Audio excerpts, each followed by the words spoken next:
कर्नाटका में चुनाव के अब सिर्फ 4 दिन बच गए हैं। 5 तारीख तो आज बीत गई, 6, 7, 8, 9 और 10 तारीख को चुनाव है।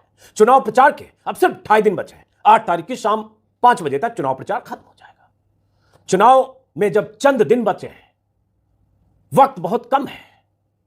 चुनाव प्रचार के लिए आखिरी दौर में सभी जोर आजमाइश में लगे हैं, पूरी ताकत झोंकने में लगे हैं। रोड शो से लेकर रैलियां दनादन हो रही है, भाषण हो रहे हैं, नारेबाजी हो रही है।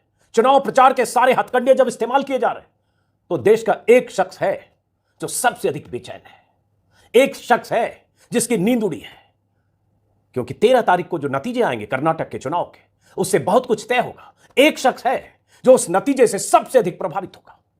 प्रभावित तो सब होंगे, लेकिन मैं उस शख्स की बात कर रहा हूं। उनका नाम है प्रधानमंत्री नरेंद्र मोदी। नरेंद्र मोदी कर्नाटक के चुनाव को लेकर इतने चिंतित और इतने परेशान हैं, उसकी बड़ी वजह है। बड़ी वजह यह कि कर्नाटक के चुनाव के नतीजे अगले 1 साल के बाद लोकसभा के चुनाव की दिशा तय कर सकते हैं, एक एजेंडा तय कर सकते हैं, विपक्ष में जान भर सकते हैं, या बीजेपी के लिए बड़ा झटका बन सकते हैं। और उससे बड़ी बात यह कि कर्नाटक एक ऐसा मैदान है, ऐसी जमीन है जहां बीजेपी को अपनी जमीन खिसकती दिख रही है। और कर्नाटक बीजेपी के लिए न सिर्फ दक्षिण का दरवाजा है, बल्कि वो राज्य है जहां से बीजेपी को 2024 के चुनाव के लिए बहुत उम्मीद है। 2024 के चुनाव में कर्नाटक में बीजेपी वही नतीजे दोहराना चाहती है जो नतीजे बीजेपी ने 2019 के चुनाव में हासिल किए थे। लेकिन यह सब इस चुनाव के नतीजों से जुड़ा हुआ है। तो इसलिए प्रधानमंत्री मोदी अब लगातार कर्नाटक में रैलियां कर रहे हैं। 30 अप्रैल से आज की तारीख तक अगर बात करें तो प्रधानमंत्री मोदी की 15 जनसभाएं हो चुकी है, 3 रोड शो हो चुके हैं, और कल और परसों लगातार घंटों का रोड शो प्रधानमंत्री का अभी होना है। लेकिन हुआ खास बात यह कि बीते 2 दिनों में प्रधानमंत्री मोदी ने अपनी रैलियों में बजरंग दल को बजरंग बली से जोड़कर जय बजरंग बली के नारे लगाने शुरू किए हैं, और सीधे सीधे बजरंग बली के नाम पर वोट मांगने लगे हैं। और यह इसलिए हुआ क्योंकि कांग्रेस की तरफ से, कांग्रेस के मैनिफेस्टो में कहा गया था 3 दिन पहले कि अगर कांग्रेस सत्ता में आई तो राज्य में जो सांप्रदायिक तनाव सद्भाव बिगाड़ने की कोशिश करेगा, उन पर प्रतिबंध लगेगा। वो पीएफआई से लेकर बजरंग दल तक होंगे। प्रधानमंत्री मोदी ने उस मुद्दे को लपका, और बजरंग दल जैसे संगठन को, जिस पर 100 आरोप है, गुंडागर्दी के, दादागिरी के, उत्पाद के, धार्मिक उन्माद के, हर तरह के हिंसा के, उस दल को बजरंग बली से जोड़कर एक नैरेटिव बनाने की कोशिश में जुट गए हैं कि बजरंग दल नहीं बजरंग बली है, और कांग्रेस बजरंग बली को ताले में बंद करना चाहती है। उस पर हम आगे बात करेंगे, जिसको लेकर कांग्रेस के नेताओं ने शिकायत भी की है कि प्रधानमंत्री होकर अपनी रैलियों में धार्मिक आधार पर, धर्म के नाम पर सीधे सीधे मोदी वोट मांग रहे हैं और कह रहे हैं बजरंग बली को याद करते हुए ईवीएम दबाना। तो चुनाव की आचार संहिता का तो उल्लंघन है, लेकिन ऐसा लगता है कि अगले 2.5 दिन तक प्रधानमंत्री मोदी और बीजेपी नेताओं के भाषण में, उनके प्रचार में बजरंग बली छाए रहेंगे। तो इसकी एक बड़ी वजह है। बड़ी वजह यह है, जैसा कि मैंने शुरू में कहा, कि बीजेपी को अंदाजा है, अनुमान है, डर है कि उनकी जमीन खिसक रही है, और 13 तारीख को जो नतीजे आएंगे वो नतीजे उनके मन मुताबिक नहीं होंगे। और यही डर बीजेपी को बजरंग बली की शरण में जाने को मजबूर कर रहा है। इस बीच हुआ यह कि आज कांग्रेस के नेताओं ने कर्नाटक में बेंगलुरु में एक प्रेस कॉन्फ्रेंस किया। प्रेस कॉन्फ्रेंस में उन्हीं आरोपों को दोहराया जो कांग्रेस या विपक्ष के नेता लगातार बीजेपी सरकार पर लगा रहे हैं, 40% कमीशन वाली सरकार। और यही वो आरोप है जो कर्नाटक की जनता बीजेपी की सरकार पर चस्पा करती है, और यही वो डर है जिससे बीजेपी और बीजेपी के तमाम दिग्गज बजरंग बली की शरण में आखिरी दौर में जा रहे हैं। आज के अखबारों में, कर्नाटक के अखबारों में, बेंगलुरु संस्करण में the Hindu, times of India और एक्सप्रेस में पूरे पन्ने का विज्ञापन छपा है। मेरे स्क्रीन के दोनों तरफ आप विज्ञापन देख रहे हैं। एक द हिंदू का पेज है, एक इंडियन एक्सप्रेस का पेज है, टाइम्स ऑफ इंडिया का भी पेज है। और इस विज्ञापन में कांग्रेस ने पूरे पन्ने के विज्ञापन में जो करप्ट प्रैक्टिस वाली जो सरकार है, जो आरोप है कर्नाटक सरकार पर, उसकी एक लिस्ट छापी है, करप्शन रेट कार्ड।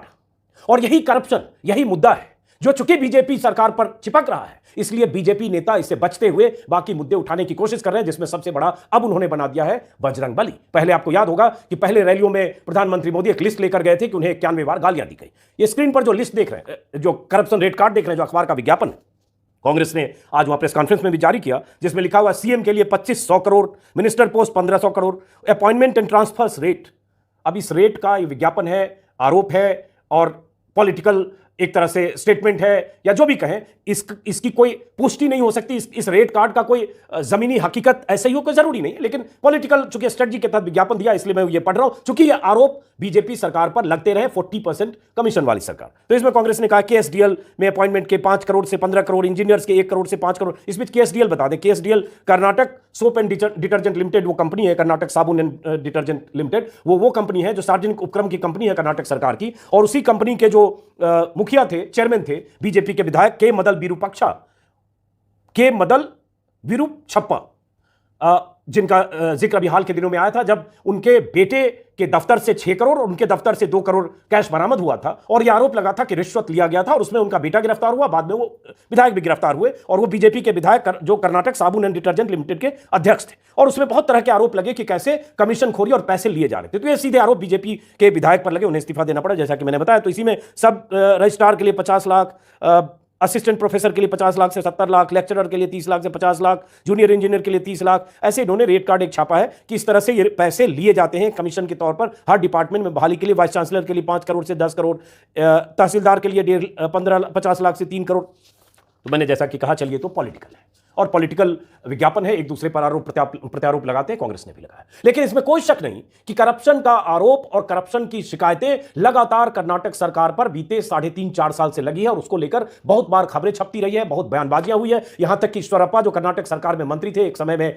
वो डिप्टी सीएम भी रहे, उन्हें इस्तीफा देना पड़ा था जब एक बीजेपी का कार्यकर्ता ही जो ठेकेदार था, संतोष पाटिल अगर मुझे नाम याद है, जिसने जान दे दी थी और अपनी आखिरी चिट्ठी में उसने लिखा था, प्रधानमंत्री मोदी तक को चिट्ठी लिखकर कहा था कि उनसे ठेके के नाम पर, ठेका जो दिया गया, जो उसने काम किया ठेके के लिए, उसके नाम पर उनसे 40% कमीशन मांगा जा रहा था और उनका पेमेंट नहीं किया गया और उसने अपनी जान दे दी थी। और उसके बाद ईश्वरप्पा को इस्तीफा भी देना पड़ा। लेकिन उसी ईश्वरप्पा को मोदी ने अभी फोन किया था, पीएम मोदी ने, कि चूंकि उनका टिकट कट गया, पीएम मोदी को लगा स्थानीय स्तर पर उनकी नाराजगी पार्टी को नुकसान न पहुंचाए, इसलिए उन्होंने कॉल किया था कि आपने अच्छा किया, पार्टी के अनुशासन के मुताबिक आप पार्टी के साथ है। तो ये तो बीजेपी के भीतर की बेचैनी है। लेकिन और दूसरी बात क्या है जिसकी वजह से प्रधानमंत्री मोदी लगातार बजरंगबली का जिक्र कर रहे हैं, जिसकी शिकायत तक कांग्रेस पार्टी ने किया कि जिस ढंग से करप्शन के जो आरोप लगे और उस करप्शन के आरोप को लेकर तमाम कहानियां सामने आई और उसके बाद कांग्रेस लगातार जो आक्रामक हुई, उस आक्रामकता का जवाब चूंकि बीजेपी के पास नहीं है, जैसे इसी बीच सर्वे आने लगे, उस सर्वे में जितने सर्वे आए, टेलीविजन चैनलों के सर्वे, प्राइवेट एजेंसियों के सर्वे, हर सर्वे में कर्नाटक में कांग्रेस की बढ़त और बीजेपी को जबरदस्त नुकसान में दिखाया जाने लगा। इससे बीजेपी नेताओं को लगा कि स्थितियां कहीं बहुत खराब हो रही है। तो अब आखिरी दाव है कि फिर वही जो बीजेपी की पिच है, जिसमें धार्मिक तौर पर हिंदुत्व के एजेंडे को आगे बढ़ाना, जो अब तक नहीं चला था, जो अब बीजेपी चलाने की कोशिश आखिरी दौर में कर रही है। तो आज जयराम रमेश समेत कांग्रेस के कई नेताओं ने, सुरजेवाला ने एक स्क्रीनशॉट शेयर किया है जो न्यूज 18 का कोई सर्वे है, और ऐसे सर्वे बीते 1 महीने में कई चैनलों के आए, जिस सर्वे में बताया गया, जयराम रमेश और सुरजेवाला ने ट्वीट करते हुए, this is the reason for utter desperation and frustration of PM Modi. और स्क्रीनशॉट है न्यूज 18 का, कन्नड़ में है, जिसमें इंग्लिश में टेक्स्ट है, जो मुझे पता चल रहा है, जो डेटा है कि बीजेपी को 65 से 77 सीटें मिलती दिख रही है, चूंकि ये जाहिर है ओपिनियन पोल है, सर्वे है। कांग्रेस को 120 से 132, जेडीएस 24 से 30। अब 224 सीटों वाली विधानसभा है, 113 बहुमत के लिए चाहिए। अब इसके हिसाब से, सर्वे के हिसाब से बीजेपी उससे काफी कम है और कांग्रेस बहुमत से आगे दिखती है। ऐसे बहुत सारे सर्वे हैं और ऐसे आज लोग इसी को शेयर कर रहे हैं कि यही वजह है जिसकी वजह से प्रधानमंत्री मोदी को अब आखिरी दौर में न सिर्फ 9-9 घंटे का रोड शो कर रहे हैं, बल्कि प्रधानमंत्री मोदी बजरंगबली का सहारा ले। आज जो प्रेस कॉन्फ्रेंस हुई वहां बेंगलुरु में, उसमें पवन खेड़ा और बाकी कांग्रेस के नेता थे। क्या उन्होंने कहा, जरा उसको सुनिए। What is the price for transfer postings in which department? This, I am afraid, is the sad reality of the outgoing government. This is the reason why they will be relegated to 40 seats. It's not without a reason that it's called the 40% Sarkar. Thank you. Whether it's the youth, whether it's the women, whether it's the municipal governance in urban areas, whether it's the farmers, every section of the society in Karnataka has been at the receiving end of this 40% commission Sarkar. My colleague, Mr. Ramesh and Mr. Dinesh, will take you through the various misdeeds of this government. People of Karnataka want to remind the national leaders of BJP who are visiting here as tourists, as political tourists, that please, when you are here, do address these issues, do address these questions. You have 4 more days to do so, Mr. Prime Minister. Congress लगातार BJP सरकार पर यही 40% सरकार के आरोप लगा रही है, कमीशन खोरी और करप्शन के आरोप लगा रही है।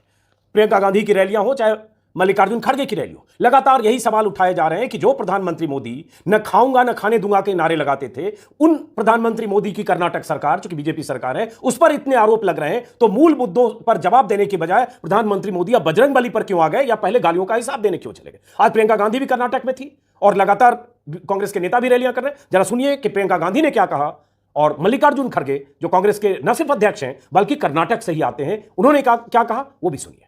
तो मुझे ताज्जुब हुआ, मैं यहाँ आ रही थी तो मैंने देखा कि प्रधानमंत्री मोदी जी यहीं पास में कहीं एक भाषण दे रहे हैं, तो मैंने कहा मैं देखूं क्या कह रहे हैं। मुझे ताज्जुब हुआ कि जिसको उनके लोग कह रहे हैं कि सर्वशक्तिमान, सर्वोपरि, सर्वश्रेष्ठ, विकास पुरुष, ये सब उनके बारे में कह रहे हैं, और ये विकास पुरुष जो हमारे प्रधानमंत्री हैं कर्नाटका आके कह रहे हैं कि मेरा एक सपना था कि मैं कर्नाटका में विकास लाऊंगा, मेरा एक सपना था कि कर्नाटका को मैं पूरे देश में विकास का मिसाल बनाऊंगा। तो क्यों नहीं बनाया?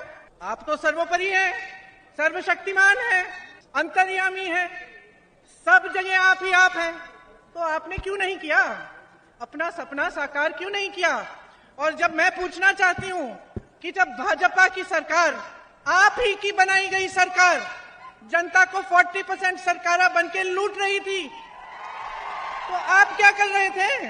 लेकिन आज मुझे समझ में आ गया, जब ये लूट मच रही थी तो आपकी आंखें बंद क्यों थी? आपकी आंखें बंद इसलिए थी क्योंकि आप सपना देख रहे थे। मैं ना खाऊंगा मैं न खाने दूंगा, ठीक है भाई, न खाऊंगा न खाने दूंगा, ये अच्छी बात है, ಇದು ಒಳ್ಳೆ ಮಾತು. ಆದರೆ ಬೊಮ್ಮಾಯಿ ಅವರಿಗೆ ಈ ಮಾತು ಕೇಳಬೇಕು. ನಿಮ್ ಪಕ್ಕದಲ್ಲೇ ಕುಂತಿರ್ತಾರಲ್ಲ बीजेपी सरकार के मंत्रीಗಳು निम पಕ್ಕದಲ್ಲಿರ್ತಾರೆ, ಅವ್ರಿಗೆ ಕೇಳಿ, भाई लोग ऐसा बोल रहे हैं 40% कमीशन देना, यहां लोग बोलते हैं, तो वो 40% आप किसको दे रहे हैं? तो ये तो करप्शन का मुद्दा है जिससे बीजेपी नेता भाग रहे हैं।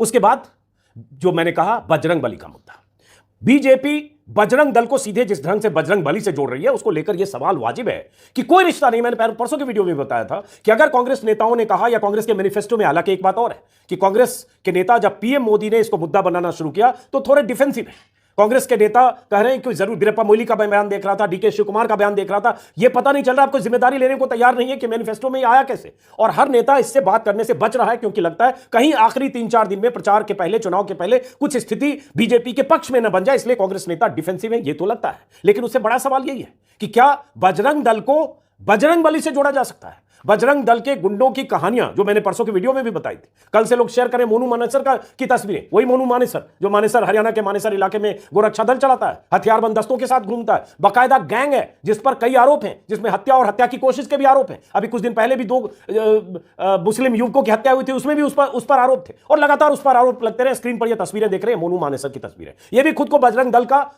पदाधिकारी बताता है और है भी। क्या ये बजरंग दल के ऐसे लफंगे, गुंडे या हथियारबंद दस्ते जो कानून व्यवस्था की धज्जियां उड़ाते हैं, अपने हाथ में कानून लेते हैं और अपने ढंग से दादागिरी करते हैं, गुंडागिर्दी करते हैं, क्या ये बजरंग बली के उपासक या नुमाइंदे हो सकते हैं?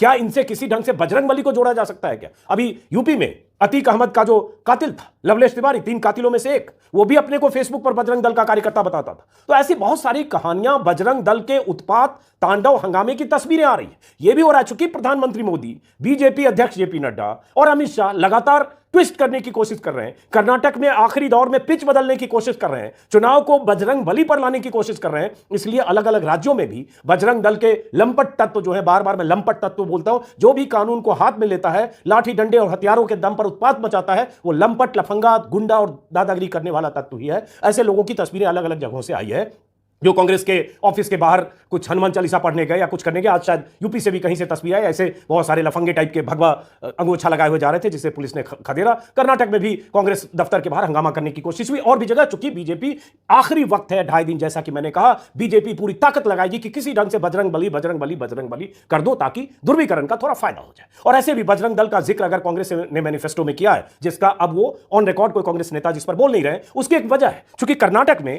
बजरंग दल के गुंडों की तरफ से कई बार ऐसी घटनाएं हुई है जिससे बजरंग दल वहां न सिर्फ निशाने पर रहा है, बल्कि बजरंग दल की जो जोर आजमाइश है, ताकत की नुमाइश है, हथियारबंद दस्तों के साथ जो ट्रेनिंग है, जिस ढंग से अल्पसंख्यकों के प्रति हमलावर उसका रुख है, उसको लेकर बजरंग दल के खिलाफ काफी शिकायतें मिली। चाहे ईसाइयों के खिलाफ बजरंग दल के आक्रामक तेवर हो, हिंसक तेवर हो, चाहे अल्पसंख्यक मुस्लिमों के खिलाफ, तो बजरंग दल के खिलाफ बहुत सारी शिकायतें कर्नाटक में अलग अलग जगह बहुत सारी घटनाएं हुई है, जिसको लेकर कई बार हमले हुए हैं।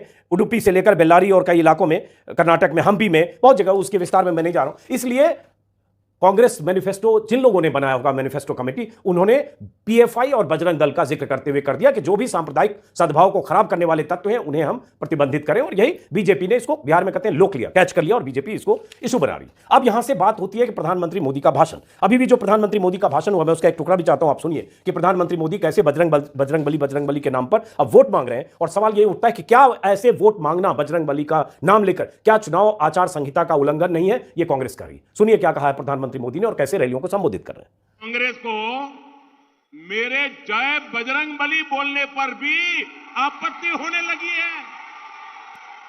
कांग्रेस को मेरे जय बजरंग बली बोलने पर भी आपत्ति होने लगी है। बजरंग बली की, बजरंग बली की, बजरंग बली की। यह प्रधानमंत्री का भाषण का अंश था और प्रधानमंत्री अभी कल परसों रोड शो करने वाले हैं, उसके बाद आखिरी उनकी कुछ सभाएं होने वाली है। तो प्रधानमंत्री की सभाओं के भाषण के केंद्र में अब बजरंग बली है। बजरंग बली का मैं बार बार कह रहा हूं, और आप भी अगर थोड़ी भी समझदारी आप में होगी, अगर अंधभक्ति नहीं होगी, तो आप भी मानेंगे बजरंग दल से बजरंग बली का कोई रिश्ता नहीं है। वैसे जैसे बहुत सारे लोग कह रहे हैं कि बाबू बजरंगी भी फिर बजरंगी है, फिर बजरंग पुनिया तो यहां धरने पर बैठे पहलवान है, तो क्या बजरंग बली अगर बजरंग पुनिया नहीं हो सकते तो ये बजरंग दल के लोग कहां से बजरंग बली हो गए, जो दरअसल एक ऐसा दस्ता है जो अल्पसंख्यकों के खिलाफ अपने हिंसक तेवर के लिए कुख्यात है, उन्मादी तेवर के लिए कुख्यात है। लेकिन जब प्रधानमंत्री के भाषण के केंद्र में बजरंग बली आए तो चिंता थोड़ी कांग्रेस में भी है, क्योंकि कांग्रेस को डर है कि जिस नैरेटिव से अब तक चुनाव दूर रहा है हिंदू मुस्लिम के, कहीं बीजेपी इस चुनाव को खींचकर उस नैरेटिव पर ना ले आए, क्योंकि बीजेपी पीछे और कांग्रेस आगे दिख रही है तमाम सर्वे में। और ऐसा एक आकलन है कि कांग्रेस की सत्ता में वापसी की गुंजाइश बीजेपी की तुलना में ज्यादा है। तो कांग्रेस के नेताओं ने चुनाव आयोग को शिकायत की है, जिसमें कहा है कि प्रधानमंत्री ने रैलियों में अपने संबोधन में कांग्रेस पार्टी की आलोचना की है। वो तो ठीक है, लेकिन भगवान हनुमान और बजरंग बली के नारे लगाकर उन्होंने कांग्रेस को हिंदू विरोधी पार्टी बताया है। और प्रधानमंत्री इस चुनाव आयोग से अनुरोध किया है कि आदेश पारित करके माननीय प्रधानमंत्री को धर्म के नाम पर वोटों के ध्रुवीकरण करने के लिए चुनावी रैलियों या भाषणों में हिंदू देवताओं का नाम लेने से, देवी देवताओं का नाम लेने से बचने के निर्देश दें। ये शिकायत की है कि मोदी अपनी रैलियों में हिंदू देवी देवताओं का जो नाम ले रहे हैं और नाम लेकर जिस ढंग से वोट मांग रहे हैं कि बजरंग बली को ताला लगाने का फैसला कांग्रेस ने किया है, तो जय बजरंग बली का नारा लगाकर या बजरंग बली को याद करके वोट दो, ऐसे प्रधानमंत्री अपने भाषणों में करें। इसके खिलाफ चुनाव आयोग में शिकायत की। आपको पता है कि चुनाव आयोग कैसे काम करता है, कैसे काम करता है उस पर जाऊंगा, विस्तार से वीडियो हो जाएगा। हालांकि अभी सुप्रीम कोर्ट का एक फैसला कुछ दिन पहले ही आया था कि चुनाव आयोग में नियुक्ति कैसे होती है, और जब नियुक्ति वैसे होती है तो चुनाव आयोग या चुनाव आयुक्तों के विवेक या उनके फैसले पर सवाल उठते हैं। भारत तो कांग्रेस की शिकायत अपनी जगह है, प्रधानमंत्री का आखिरी जोर अपनी जगह है, बीजेपी जिस ढंग से इस चुनाव को, जैसा कि मैंने कहा, वहां पर लाने की कोशिश करेगी अपनी जगह। लेकिन एक बार जरा सुनिए पावन खेड़ा ने इस मुद्दे पर क्या कहा बजरंग बली बनाम बजरंग दल पर। I want to remind you all, I suddenly remembered, 2009, Goa, Mr. Parikar was the chief minister. He banned Ram Sena. 9 and then 14 it was again extended. So, was it an insult of Lord Ram? What is the Prime Minister talking about? For God's sake, he's the Prime Minister of this largest democracy of India. And this is the level. So if BJP betrays Shiv Sena in Maharashtra, is it an insult to Lord Shiva? What is this? तो ये तो बजरंग बली का है, चुनाव आयोग में शिकायत का मुद्दा है। लेकिन जैसा कि मैंने शुरू में कहा, कुल 2.5 दिन बाकी हैं। 2.5 दिन के बाद 1.5 दिन और बाकी होंगे, 10 को चुनाव है। तो यही 4 दिन बहुत मायने रखते हैं। और अगर बीजेपी को बैकफुट पर जिस ढंग से कांग्रेस ने रखा है करप्शन के मुद्दे पर, उसी तरह से अगर कांग्रेस इस नैरेटिव को आगे बढ़ाए रखने में अगले 4 दिन तक कामयाब रही करप्शन के मुद्दे को, तो बीजेपी के लिए बहुत मुश्किल नतीजे आने वाले हैं जो 13 तारीख को आएंगे। और जैसा कि मैंने कहा, करप्शन की लंबी लिस्ट है। कांग्रेस ने विज्ञापन दे दिया, अलग बात है। कुछ दिन पहले एक खबर आई थी पिछले साल कि कर्नाटक सरकार पर भ्रष्टाचार के आरोप 1300 स्कूलों ने प्रधानमंत्री मोदी को चिट्ठी लिखी कि कैसे शिक्षा के क्षेत्र में हर जगह कैसे स्कूल के बजट को नुकसान पहुंचाया जा रहा है और कमर्शियलाइज किया जा रहा है और वहां पर गड़बड़ियां की जा रही है। ऐसे करके एक चिट्ठी लिखी थी कि शिक्षण संस्थानों को सर्टिफिकेट जारी करने के लिए राज्य का शिक्षा विभाग घूस की मांग करता है। लंबी लिस्ट है। सरकार पर करप्शन के आरोपों की, जैसे मठ से 30% कमीशन लेने का आरोप। आज तक की खबर है ये कि पिछले साल ही लिंगायत समुदाय से जुड़े एक मठ के स्वामी जी ने, डिंगलेश्वर स्वामी ने आरोप लगाया था कि किसी संत तक का अनुदान की राशि 30% कमीशन के बाद ही पहुंचती है। और उन्होंने कहा था कि हर जगह होता, लिंगायत समुदाय बहुत मायने रखता है चुनाव में, आपको वोकालिंगा और लिंगायत को लेकर जो हो रहा है वोट के लिए, आपको पता है। तो एक ये है। उसके बाद स्कूल का मैंने बताया ही, ठेकेदार का बहुत चर्चित किस्सा जो ईश्वरप्पा का इस्तीफा हुआ, एमएलए के बेटे और एमएलए की गिरफ्तारी। इसके अलावा दुनिया भर की ऐसी खबरें हैं, आती रही हैं बीते 3-4 सालों में, जिसमें करप्शन को लेकर जड़ जड़ तक, नीचे तक, लोअर लेवल तक, टॉप टू बॉटम करप्शन की शिकायत है। लेकिन मुद्दा यही है, क्या करप्शन की मुद्दे पर चुनाव जो 4 दिन बाद वोटिंग होनी है, यह मुख्य मुद्दा रहेगा, या अगले 4 दिन में बीजेपी कुछ गेम शिफ्ट कर पाएगी? फिलहाल इसकी उम्मीद कम दिखती है। तो इस वीडियो को खत्म करते हैं। कल जो रोड शो में प्रधानमंत्री बोलेंगे, परसों जो बोलेंगे, जो कुछ दिखेगा वो दिखाएंगे। अगर आपने मेरे YouTube चैनल को सब्सक्राइब नहीं किया तो सब्सक्राइब करेंगे। नमस्कार।